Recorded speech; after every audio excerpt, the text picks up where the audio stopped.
everyone, Board Game Brody here with Meeple Mountain. I have a new copy of Komodo. It's a tile-laying game for kids published by Schimil Games. Komodo is a game where you create a habitat for animals of the Australasian area by placing down tiles that contain different terrain types to make a big enough area for the listed animals.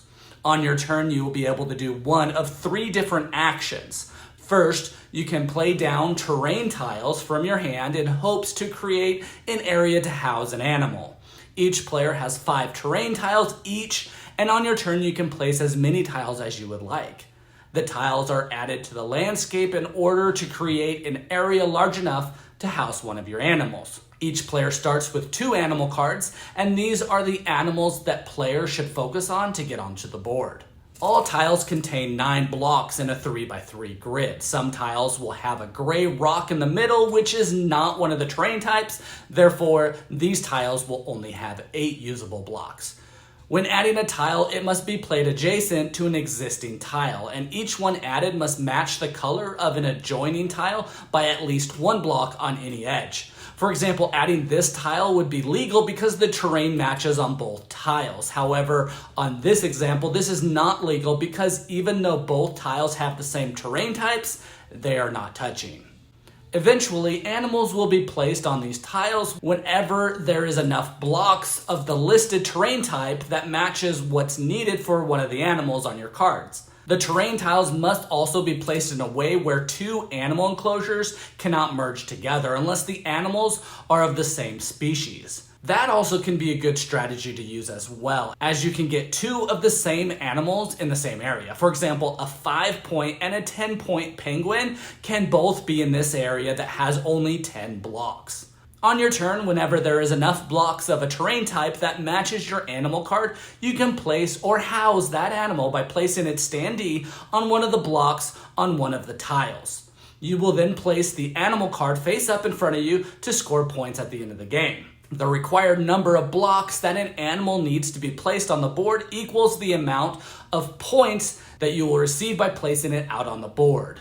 So again, this first action is placing as many tiles as you would like and housing or placing any animals on those tiles. Your second option is to take either 2 animal cards and 2 tiles, or take 3 tiles or 3 animal cards. So when using tiles or placing out animals, you don't automatically redraw those. You will have to take this action to get more. The third action is to swap out your terrain tiles or your animal cards. You can choose how many you want to discard, and then you will draw the same number that you want to swap out. The animal cards will always have 2 face-up cards that can help you with planning, but players can either take either of the shown cards or the one on top of the deck when drawing or swapping the cards out. Now, you do have a hand limit of 5 terrain tiles and 3 animal cards. Any excess will be discarded at the end of your turn to the bottom of its deck. Now, the only other twist the game holds is the wild cards. There are 10 different wild cards in the game, and they are laid out face up. Everyone will choose one to start with at the beginning of the game and will gain one every time that they place a new animal standee out on a tile. Players choose to play 1 or more of their wild cards at any time during their turn. Players can hold up to 3 of these cards at a time, and after they are used, they will be returned to the face-up display for others to get. Let's check out some of these cards. Animal escape cards let you release an animal, either one of your own or one of an opponent, so that you can use the freed up land. This animal is now referred to as on the loose, and its marker is moved to the animal card in front of that player who housed it. Players can always rehouse these animals on their turn, placing them back on the board when a spot presents itself. When another player has an animal on the loose, this animal is free game, and anyone can try to rehouse it and gain its card. Animal exchange cards will have every player pass one of their animal cards to the player on their left. Animal request cards, when played, let you see all opponents' animals of a stated type. This would be according to its terrain type, like all grassland animals.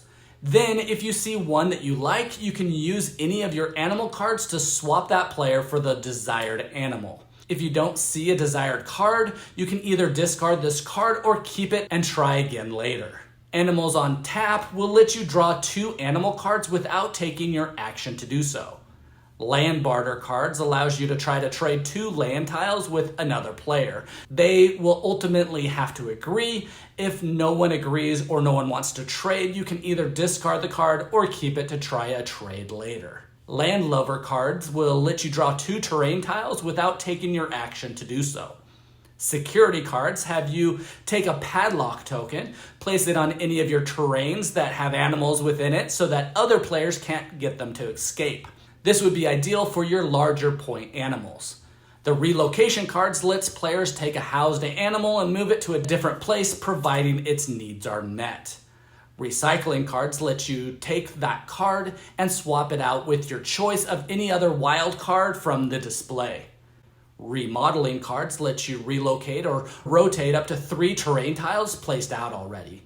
If you move a tile that is inhabited by an animal, its needs must be met when rotating it, including a padlock if there is one of those. Players take turns taking one of the 3 actions and maybe using one or more of their wild cards. Once the draw pile of the terrain tiles is empty or there are no more animal cards to draw, the game ends. Everyone takes one final turn and the scoring is then performed. You score points from completed animal cards, not including animals that are on the loose. Then you will deduct points from any animal cards still in your hand at the end of the game. The player with the most points at the end of the game wins the game. So what we have here is a tile laying game focused on getting as many animals out on the map while protecting your own and causing trouble with the other player's animals. The reason why this game isn't terrible is because you get to play as many tiles as you would like on your turn. That makes it so you can actually make moves and get animals out pretty quick. If the game only let you place out one at a time, then it would be so slow the game would not be as enjoyable. But as you know, it's not like that, so it becomes enjoyable because you are doing so many things. The wild cards can help do some actions that don't happen every turn, but I do feel like some of these cards are worth more than others. But pretty much everyone has a choice of which cards that they want to get. Even if their desired card is not there, they can get the recycling card to then get what they want later. This game is most likely not a game for everyone, but it's more of a game for kids or for families with kids.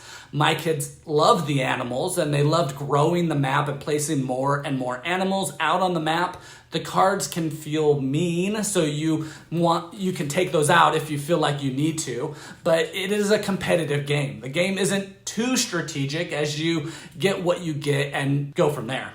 The tiles are really good because you can form terrain groups from animals pretty easily, and many tiles have more than just one terrain type.